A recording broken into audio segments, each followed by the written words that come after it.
Nå, Tykkelsen, har du kræfter nok til at fortælle os om den puniske krig? Rejs dig kun op, Tykkelsen, du smægtede yndling.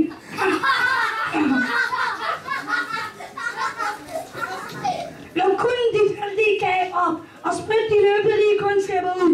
Du er ikke din middel for os andre. Vær ikke nær på højden med din lærdom, men lad os også få lov til at sole os med din forstands lys.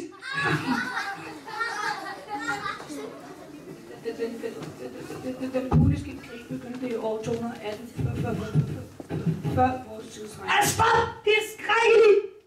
Tykkelsen, sæt dig kun ned, du dorsk fritklum, og lad hvilen falde på dig. Måske Jørgensen vil gå videre. Jørgensen med en smuk og stræbende næse. Fræk af hovedet, Jørgensen, så kan se din profil. Tak! Prøv ud igen for himlens skyld. Jørgensen. Når jeg ser dig en fase, ønsker jeg at se dig en profil. Men når jeg ser dig en profil, ønsker jeg at se dig en fase. Men hold endelig ikke tilbage, yndling. Tal kun frit for lever. Sig mig, hvad du ved om ham.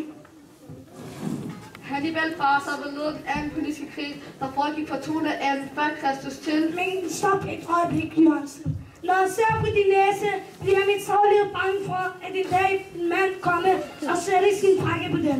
I den tror det er en knæ. Men bare gå videre med dit foredrag. 218 før Kristus til 202 før Kristus. Den er en politisk krig, som slipper sig afsted. Du så galt ud på romerne, men det retter sig. Og så kan Edvard du.